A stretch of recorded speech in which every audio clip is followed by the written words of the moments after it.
8:17 in the morning, 7 prison guards dragged Bumpy Johnson out of his cell.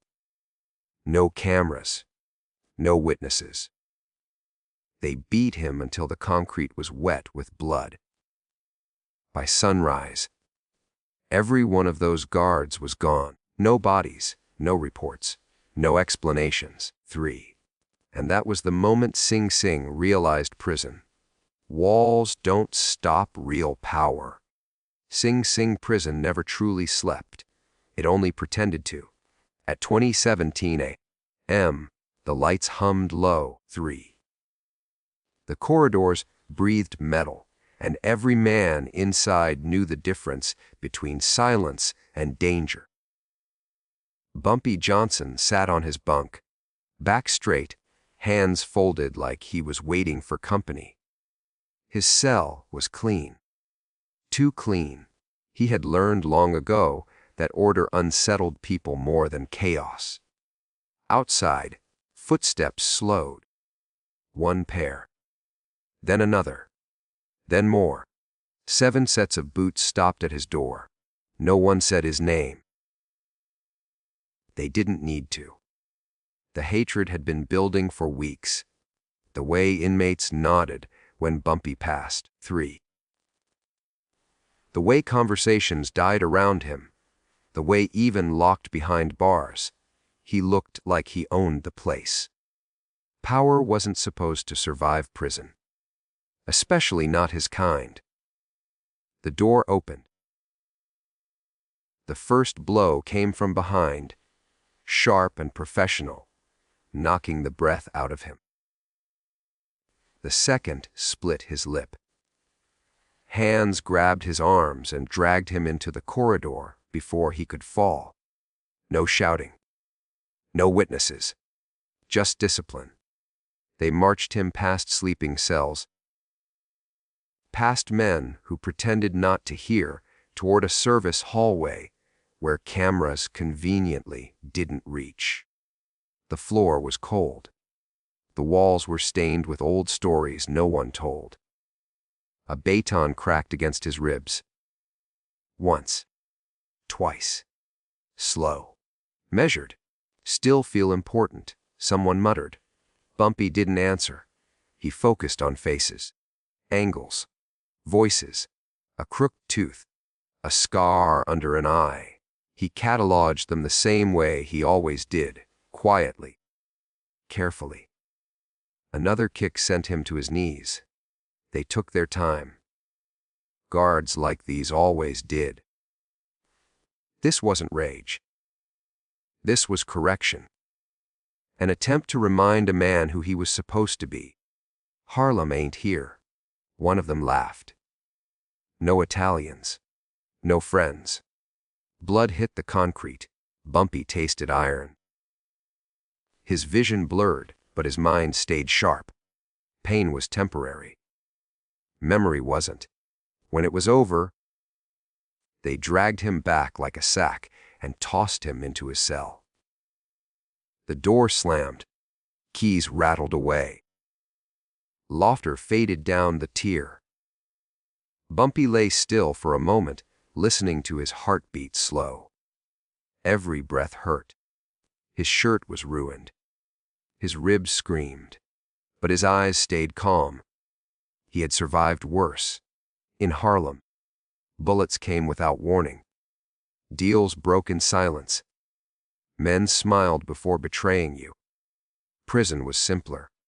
Here, everyone showed their hand eventually. Minutes passed, maybe longer. Time moved strangely at night. A trustee pushing a mop cart slowed near his cell. Just a second too long. Their eyes met. The man swallowed. Bumpy shifted, wincing, and leaned toward the bars. "Remember," he whispered. "Nothing else." The trustee nodded once and moved on, the wheels of the cart squeaking softly down the hall. Bumpy leaned back against the wall and closed his eyes. He didn't pray. He didn't curse. 3. He thought about Harlem streets slick with rain, about backroom tables and quiet favors, about men who owed him things they could never repay. The guards thought prison stripped a man of reach. They were wrong. Beyond the walls, phones would ring, files would open. Old sins would be remembered by people who hated remembering them. Not because Bumpy asked loudly, but because he never had to ask twice. Somewhere down the tier, a man coughed. A chain rattled. The night shifted. Bumpy adjusted his breathing and waited. Morning always came, 3. The question wasn't whether the sun would rise. It was who would still be standing when it did. Midnight passed without ceremony. The prison clock clicked forward, each second heavy, each minute stretching longer than it should. In Sing Sing, time didn't move forward, it pressed down. Bumpy Johnson lay on his bunk staring at the cracked ceiling, every breath sliding carefully past broken ribs. Pain radiated through his chest, but he welcomed it. Pain meant he was awake. Awake meant aware. Awareness was survival. He didn't shout for a medic, didn't bang the bars. Men who made noise in prison bled longer. Silence traveled faster. Down the tier, life continued in fragments. A man muttered in his sleep. Someone turned over on a metal bunk. Far away, a door slammed. The prison inhaled and exhaled like a living thing. A trustee paused near the stairwell, leaning on his mop too long. Another inmate passed a folded note beneath a cell door. A guard glanced at Bumpy's cell and looked away quickly, as if afraid eye contact alone might pull him into something he didn't understand. The whisper had already started. Bumpy didn't need to give orders. His reputation did the talking for him. In Harlem, men learned early that silence from Bumpy meant action was already in motion. In prison, that rule traveled faster than contraband. Somewhere outside the walls, a payphone rang in the middle of the night. A lawyer rubbed his eyes and listened, heart sinking with every word. Another call followed, then another, crossing boroughs, crossing old alliances. Names surfaced that hadn't been spoken in years. Debts thought buried suddenly demanded interest. Inside Sing Sing, the 7 guards laughed in the break room, unaware the air had shifted. One complained about overtime. Another bragged about teaching a numbers man a lesson. They thought the job ended when the bruises faded. It never did. A guard checking ledgers noticed something odd. A file misfiled, a signature where it shouldn't be. He frowned, made a mental note, and kept moving. People in uniform survived by not asking questions. At 30 a.m., one of the 7 stepped outside for a cigarette and found his locker open. Nothing missing, nothing disturbed, just open. He closed it and laughed it off, unaware his hands were shaking. Bumpy shifted on his bunk, eyes still closed. He could feel the prison changing, not louder, quieter. That was always the sign. At 3:37, a trustee whispered to another inmate while pretending to scrub a stain that had been clean for years. The inmate nodded once. Information passed without words, the way it always did when the stakes were real. By 40, A guard tried to make a call and got a busy signal. Tried again. Same result. He frowned. Phone lines didn't usually fail like that. Beyond the walls, a precinct captain received a visit from a man he hadn't seen since the war. The conversation was polite, calm, devastating. By the time it ended, the captain knew his promotion was over, and he didn't know why. Back inside, the 7 guards began to feel it. Not fear yet. Just unease. 3. Like standing in a room where the temperature drops without warning. One of them walked the tier and glanced at Bumpy's cell. The man inside didn't look back. He didn't need to. That was when the guard realized something was wrong. At 40:41 a.m., the first guard didn't show for his post. No call, no explanation. His name echoed once down the corridor, unanswered. A supervisor frowned and marked it down. People were late sometimes. At 4:53, another failed to check in. At 50:06, a third. The laughter from earlier was gone now, replaced by whispers, glances, tightened jaws. Bumpy finally opened his eyes and stared at the bars as dawn crept slowly toward the prison. He didn't smile. He never did at moments like this. Satisfaction made men careless. He knew the difference between revenge and correction. This wasn't revenge. This was balance. As the sky lightened outside the narrow windows, Sing Sing held its breath. Papers would move. Doors would open. 3. Lives would tilt off their axis without a single shot fired. The guards had believed the beating was the end of the story. It was only the signal that the next chapter had already begun. Dawn arrived without warmth. The light slipped through the narrow windows of Sing Sing like it didn't want to be seen, pale and uncertain, revealing more questions than answers. The night shift was ending, but no one felt relief. Roll call began the way it always did, names called, answers returned, boots shifting on concrete. Then a name echoed down the corridor and came back empty. The officer calling it paused, frowned, tried again. Still nothing. A second name followed. Silence. By the third, men started exchanging looks they didn't want to explain. 7 names. 7 empty spaces. Clipboards lowered. Conversations stopped mid-sentence. Somewhere, a radio crackled and went quiet. The absence was louder than any alarm. Supervisors demanded explanations. Phones were lifted, then set back down. No one had filed sick leave. No emergency calls had come in.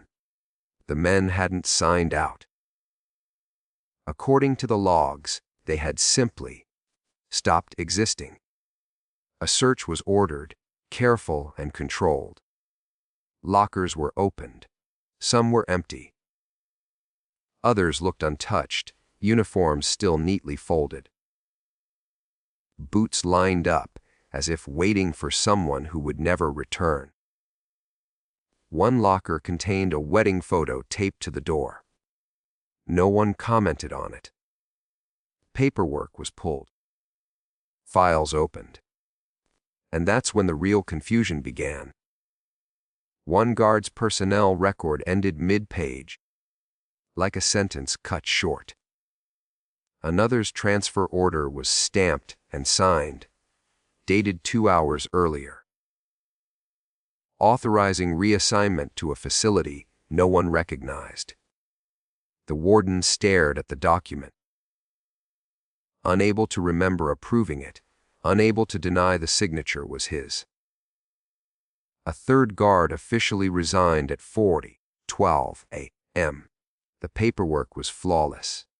Bank accounts frozen, pension forfeited, career erased in ink so clean it felt surgical. No one spoke Bumpy Johnson's name, not out loud. In the medical wing, a man was found sitting on a bench, rocking slightly, eyes wide and unfocused. His uniform was wrinkled, his hands trembling. When asked what happened, he whispered about shadows in hallways, about hearing his name called from empty rooms. They moved him to psychiatric observation before he could finish the sentence. 2 others were located off site by noon.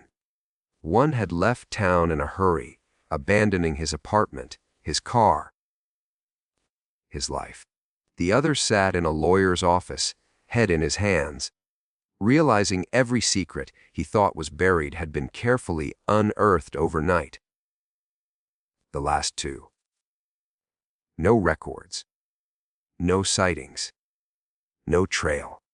It was as if the prison itself had swallowed them. By the time inmates were released into the yard, the atmosphere had changed. Men spoke softly. Guards avoided unnecessary movement. The usual hard edges of authority felt worn down. Bumpy Johnson stepped outside slowly, every bruise pulling at him, every step measured. His face was swollen, his lip split, but his posture was unbroken. Conversation died as he passed.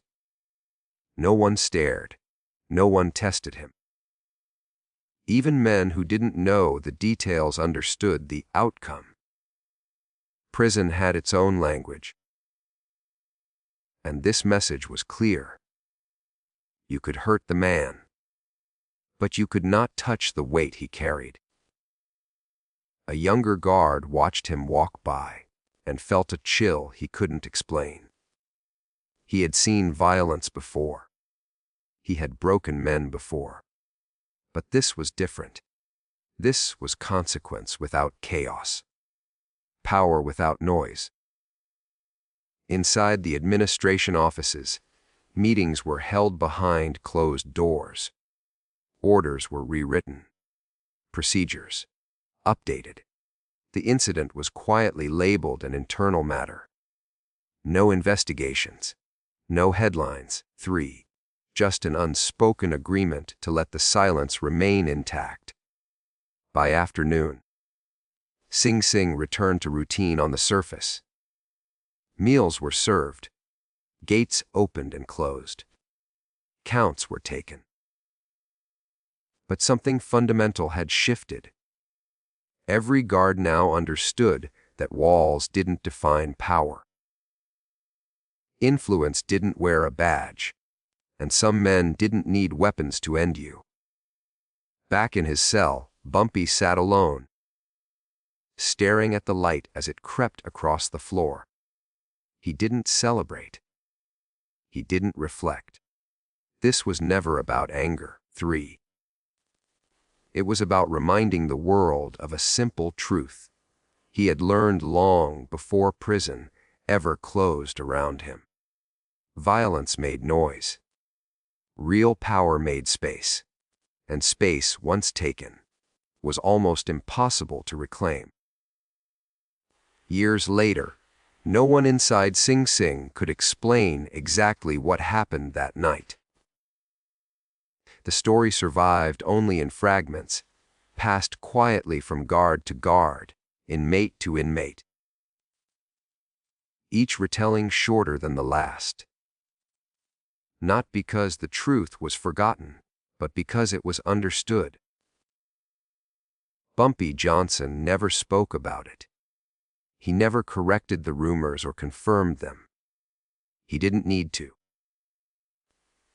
Silence protected him better than any confession ever could. Men who talked too much rarely lived long enough to enjoy it. Inside his cell, life returned to routine. Books were read. Meals were eaten. Steps were counted. But the air around him stayed different, heavier. Like the prison itself had learned to lean away. Guards who passed his cell slowed without realizing it. Some nodded slightly. Others avoided looking in altogether. None of them tested him.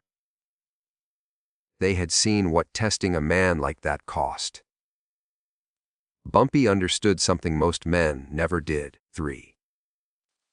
Prison didn't strip power away, it concentrated it. It revealed who truly mattered when money, weapons, and freedom were taken off the table.